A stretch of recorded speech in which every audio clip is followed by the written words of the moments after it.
Ka vazhduar sot gjykimi për rastin e zjarrit në diskotekën Puls në Koçan, mbrojtja dhe prokuroria janë përplasur rreth ndryshimeve që ka bërë kjo e fundit në akt akus. Në një aksion të përbashkët mes Ministrisë së Brendshme dhe Prokurorisë, policia ka arrestuar 5 ish funksionar në ndyshime se kanë keq përdorur detyrën zyrtare. Deri nesër pritet të publikohen emrat e ministrave të rinj. Qeveria në seancën e sotme do të shqyrtoj propozimet për emërimet e reja.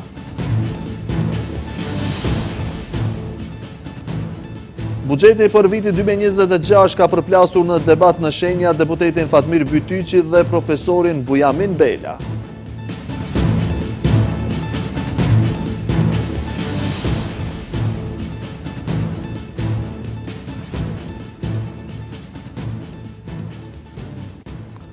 Përshëndetje, shikues të nderuar, jemi me lajmet në televizionin Shenja. Ka vazhduar sot seanca e dytë e rastit gjyqësor për zjarrin në diskotekën Puls në Koçan, ku humbën jetën 63 persona. Mbrojtja dhe prokuroria janë përplasur rreth ndryshimeve që ka bërë kjo e fundit në akt akuz. Prokuroria tha se bëhet fjalë për akt akuz të integruar e jo ndryshime thelbësore, por sipas mbrojtjes, prokuroria ka ndryshime të konsiderueshme dhe bëhet fjalë për akt akuz krejtësisht të re dhe nuk ka pasur kohë ta shqyrtoj. Akt akuza integruar, siç e quajti prokuroria në seancën e parë për rastin gjyqësor për tragjedinë në Koçan, përplasi sot avokatët e të akuzuarve me prokurorët.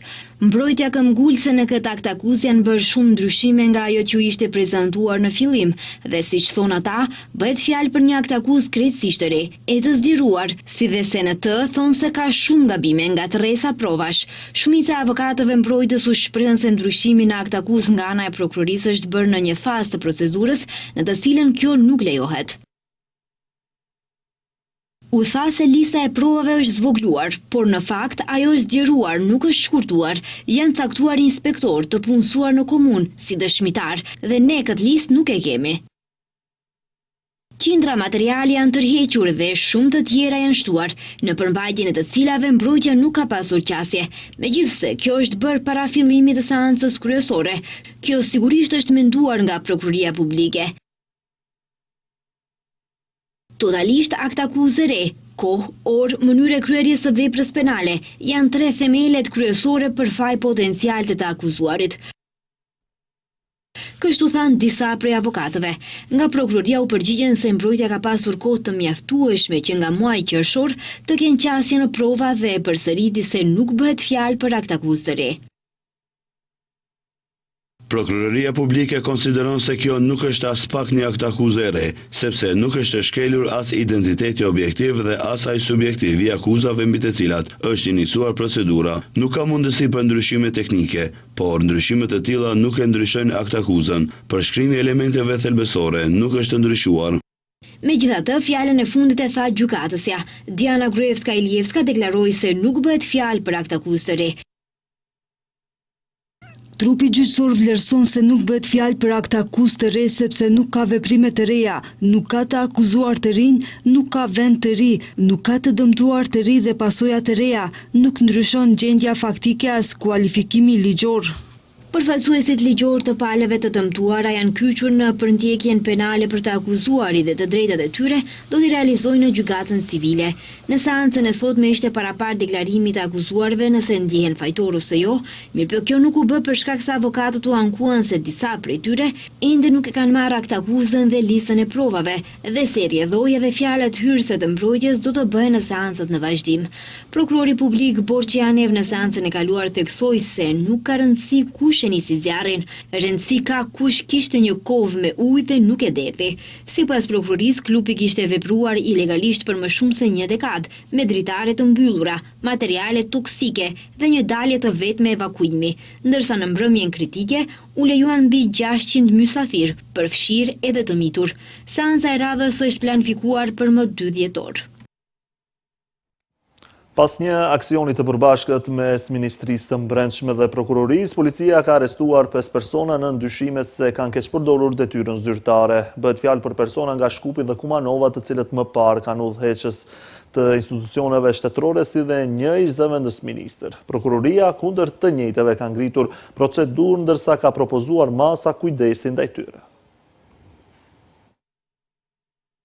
Ministria e Punëve të Brendshme njofton se 5 persona janë arrestuar për shkak të keqpërdorimit të pozitës dhe autorizimit të zyrtar. Bëhet fjalë për personat me inicialet e NR, 51 vjeçar nga Kumanova, ish drejtori i ndërmarrjes publike për punë të bursës Agroberza Shkup, Ra 61 nga Tetova, ish drejtori i Agjencisë për Rezerva Shtetërore të Mallrave Shkup, TK 55 vjeçar nga Shkupi, ish udhëheqës në Agjencinë për Rezerva të Mallrave Shkup, TD 58 vjeçar nga Kumanova, ish zëvendës ministri i Bujqësisë, Pylltarisë dhe Ekonomisë së Ujrave dhe këshilltar shtetëror gjatë periudhës 2021-2022, si dhe MP 68 vjeçar nga Shkupi, personi i angazhuar si ekspert. Personat e dyshuar kanë kryer veprën në atë mënyrë që NR, RA, TK dhe TD në cilësinë e personave të autorizuar e kanë keqpërdorur detyrën e tyre zyrtare, duke mos e përmbushur obligimin për të njoftuar Qeverinë e Republikës së Maqedonisë së Veriut për gjendjen faktike në ndërmarrjen publike për punë bursiere Agroberza Shkup,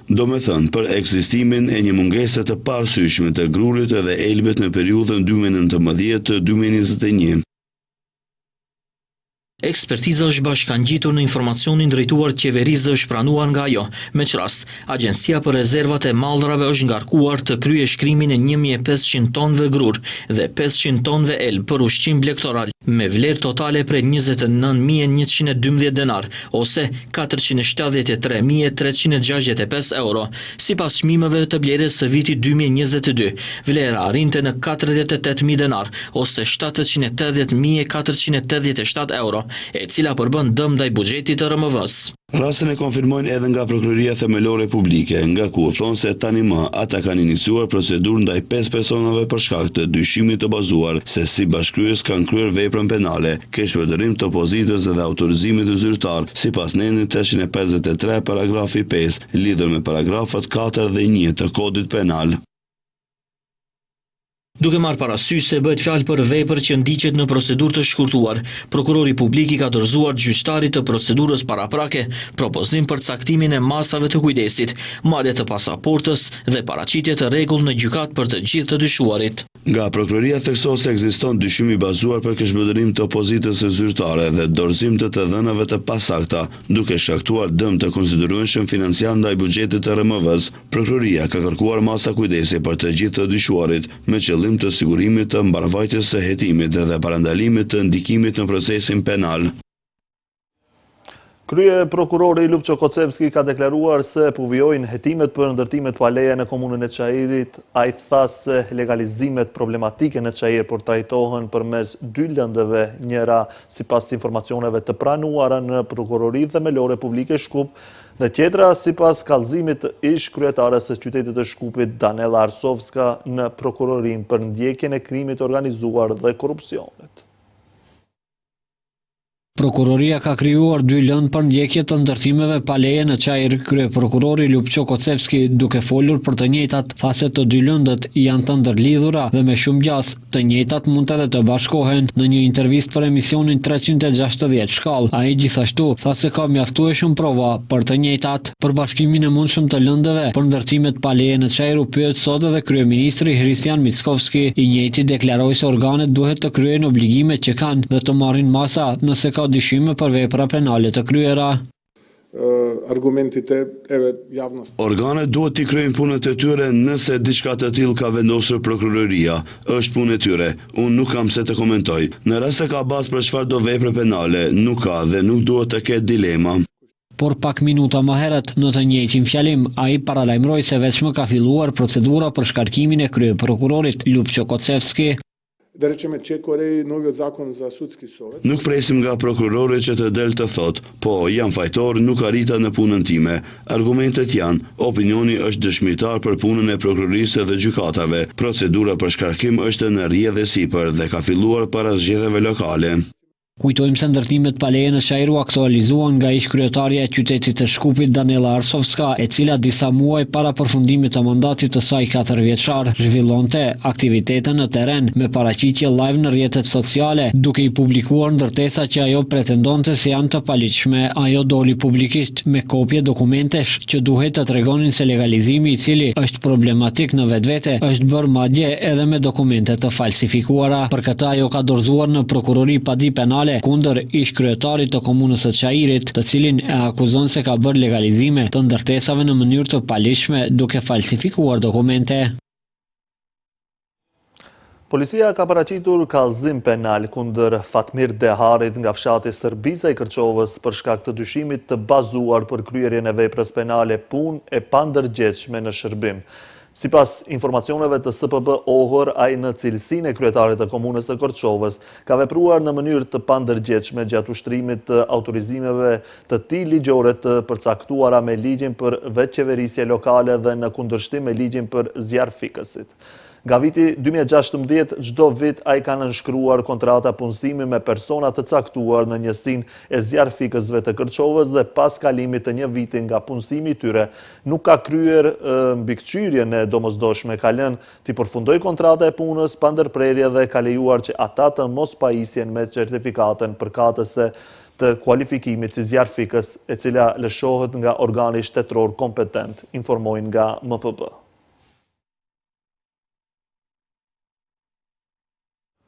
Emërimi antarëve të rinj të qeverisë në vendet që kanë mbetur të zbrazëta pas zgjedhjeve lokale po shkon drejt finalizimit sipas deklaratës të fundit të kryeministrit Kristian Mickoski. Qeveria pritet që në seancën e sotme të votojë emrat e propozuar, ndërsa gjatë javës propozimet të dorëzohen në kuvent. Përveç plotësimit të vendeve të zbrazëta, pritet që me rikonstruimin e qeverisë të bëhen edhe disa rokadat pozitive ministrore. Emrat e ministrave të rinj nga radhët e vlenit do të përcaktohen deri nesër, ndërsa propozimi do t'i dorëzohet kuventit gjatë kësaj jave, njoftoi sot kryeministri Kristian Mickoski në përgjigje të pyetjes së një gazetari se kur do të dërgohet propozimi për ministrat e rinj nga partneri i koalicionit vlen në kuvend. Mickoski theksoi se procesi është drejt finalizimit. Mislim дека Deri në ditën e nesme do të finalizohen të gjitha çështjet, pres që këtë javë t'i dorëzojnë në parlament. Kur gjithçka të jetë përfundimisht gati, opinioni do t'i di. Këto ndryshime pritet të bëhen për shkak të disa posteve që mbetën të zbrasta nga zgjedhjet lokale, edhe pse deri tani asnjëherë nuk është pranuar e as mohuar ndonjë emër nga kryeministri, disa figura ka kohë që përfliten. Postin e zëvendës kryeministrit të parë që deri para zgjedhjeve ka ushtruar Izet Mexhiti, pritet ta plotësojë deputeti aktual i Alternativës dhe ish-ministri i Shëndetësisë Bekim Sali, kurse postin e ministrit të mjedisit jetësor që po ashtu e ushtronte Izet Mexhiti, i cili u zgjodh kryetari i Çajirit, thuhet se do ta zëvendësojë Muhamet Hoxha, ish-zëdhënës i qeverisë. Arben Fetaj do të vendoset në vendin e ministrit aktual për integrime europiane, të Orhan Murtezanit, kurse Murtezani pritet të vendoset në pozitën e zëvendës ministrit të mbrojtjes. Pasi në rrethin e parë të zgjedhjeve lokale nuk u arrit cenzusi dhe dështuan zgjedhjet lokale në Gostivar, Vrapçisht, Mavrov, Rostush dhe Qendër Zhup, qeveria sot ka emëruar të besueshmit e saj në komunat në fjalë. Në mbledhjen e sotme, qeveria ka vendosur që postin e të besueshmit në Gostivar ta emërtoj Fadil Xhelilin, ndërkohë për në komunën e Vrapçishtit, qeveria ka vendosur që të emërtoj të besueshëm e saj Bujamin Kadriun. Për komunën Mavrov Rostush ka emëruar Oner Jakupovski, ndërsa për komunën Qendër Zhup Arjan Ibrahimin. Zgjedhjet e përsëritura në komunat në të cilët nuk u arrit cenzusi janë nënshkruar nga ana e kryeparlamentarit Afrim Gashi dhe të njëjta do të mbahen me 11 janar. Kujtojmë se në zgjedhjet e 11 janarit partitë do të kenë të drejtë të ndryshojnë edhe emrat e kandidatëve për kryetar komunash. Kësaj Vlen pritet të mos garojë me Mehmet Seferin në Vrapçisht dhe Sabaedin Dautin në Gostivar.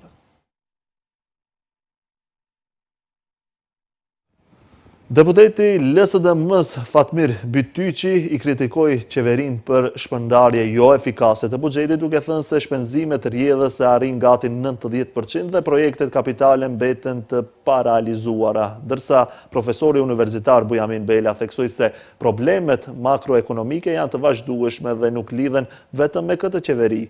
Ai shtoi se rritja e pagave nuk është një zgjedhje politike, por është detyrim nga marrëveshjet kolektive dhe inflacioni. Propozim buxheti për vitin 2026 ka qenë tema që është diskutuar në emisionin Debat në Shenja, ku të ftuarit e radhës kanë qenë deputeti LSDM-s Fatmir Bytyqi dhe profesori universitar Bujamin Bela. Bytyqi ka kritikuar ashpër mënyrën se si qeveria ka planifikuar dhe shpërndar buxhetin për vitin e ardhshëm. Ai tha se pjesa dërmuese e mjeteve shpenzohet për ditën e parë, ndërsa projektet kapitale mbeten kryesisht premtime të paralizuara. Është hera e parë që kemi para nesh një buxhet i cili largohet prej strukturave të mirëfillta të buxhetit zhvillimor. Do e flasim më vonë pse, për cilët janë arsyet, por pjesa e shpenzimeve rrjedhëse të një buxheti, siç është ky që i afrohet nivelit të 90% të hyrave dhe shpenzimeve, nuk kemi pas deri tani po e them në këto 30 e ca vite pavarësi të vendit. Ndërkaq, profesori Bela theksoi se mashini e veriut e prej vitesh përballet me probleme të vazhdueshme në parametrat makroekonomik dhe se kjo situatë nuk lidhet vetëm me vendimet e fundit qeveritare, por ai tha se lidhet me një traditë të gjatë të menaxhimit jo efikas institucional. Në përgjithësi, në qoftë se i referohemi zërave buxhetor, të cilat i shohim, mos harrojmë se Republika e Maqedonisë së Veriut në përgjithësi shohim që nga, mos marrim shumë trendin fenomen që nga pavarësia e ka ndej, po 5 vitet e fundit që nga 2020-2021 shohim se nuk është se ka ndonjë ndryshim të lartë ose drastik të buxhetit në përgjithësi. Domethënë, ky buxhet i cili po ofrohet si propozim buxhet për vitin 2026, ne shohim se përveç ata të cilën e potencoi kolegu më herët, kemi edhe përveç shpenzimeve kemi edhe rritje të ardhurave të përgjithshme që planifikohet të mblidhen, domethënë në shtet, janë ndikon 12 miliard e 558 milion denar, më shumë se sa viti 2025. Ndërkaq, duke folur për rritjen e pagave, Bela theksoi se kjo nuk është një zgjedhje politike, por një detyrim që vjen nga marrëveshjet kolektive dhe nevoja për të balancuar pagat me inflacionin.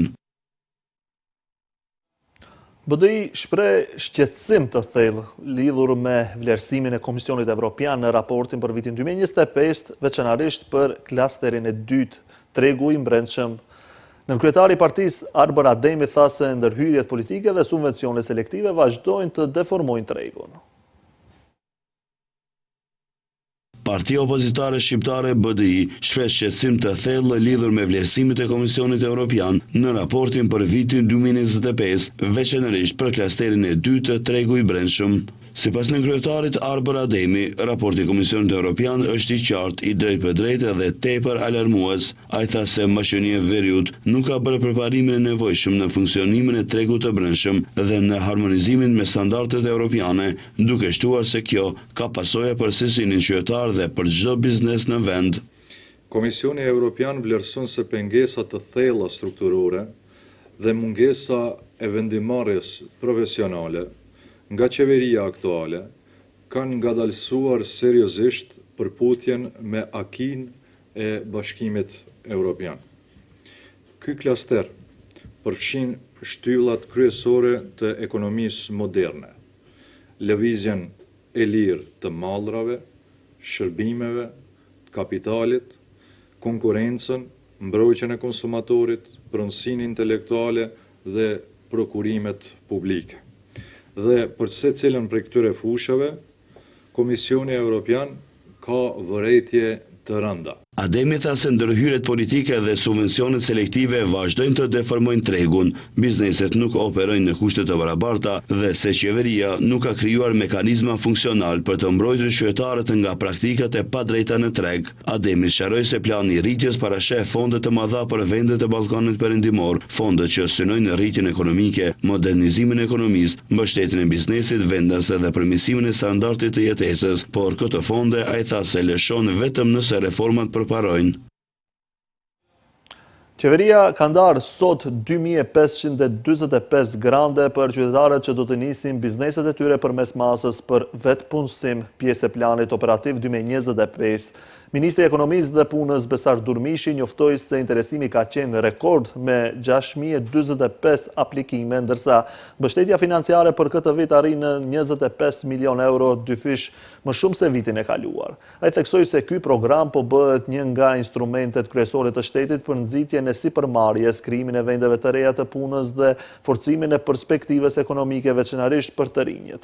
Ministri thekson se numri i lartë i aplikimeve është dëshmi se qytetarët kanë besim në shtetin dhe sistemin që po ndërtohet. Gjithashtu, Durmishi njoftoi se në vitin 2026 të rinjët deri në 29 vjeç do të marrin mbështetje shtesë për hapjen e biznesit.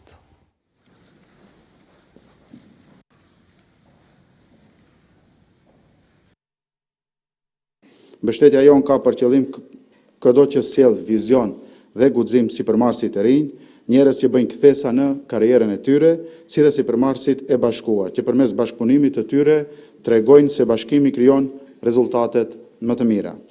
Detyra jonë si ministri dhe si qeveri nuk është vetëm mbështetja e këtyre nismave, por edhe krijimi i vazhdueshëm i kushteve për rritjen, qëndrueshmërinë dhe zhvillimin e tyre. Enti shtetëror i revizionit ka konstatuar shkelje serioze në komunën e Likovës, përfshirë mos arkëtimin e të ardhurave vetenake dhe mos përputhje të mëdha në librat financiar. Investimi prej 265 milion denarësh në ujësjellës mbetet jo funksional në disa vendbanime. Revizioni kërkon masa urgjente për të ndrequr gjendjen. Komuna e Likovës rezulton me një sër shkeljesh serioze financiare dhe menaxheriale.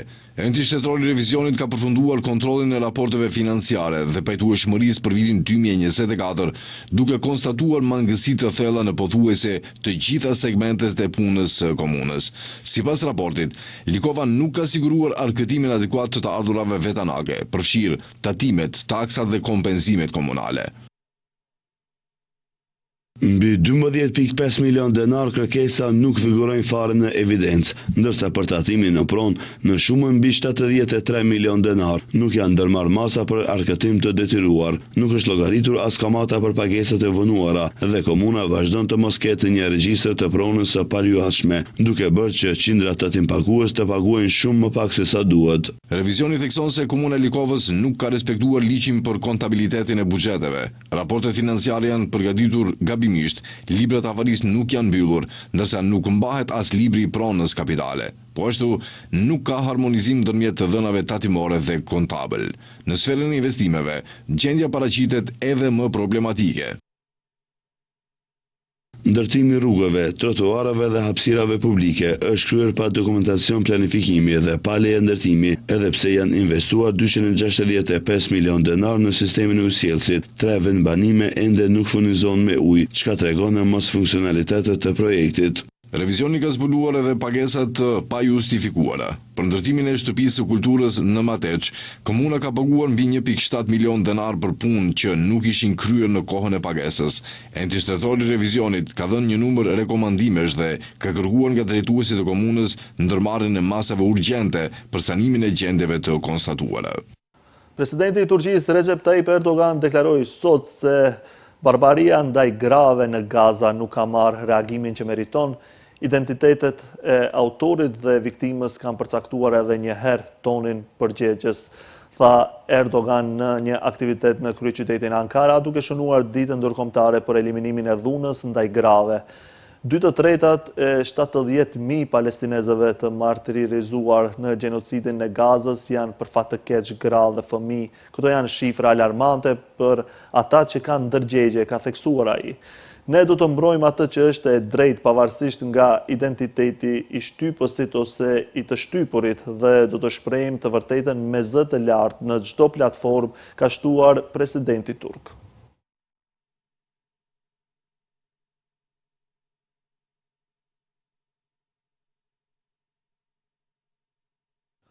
Ky ishte lajmi i fundit për këtë edicion informativ. Faleminderit për vëmendjen, bashkë miru pafshim.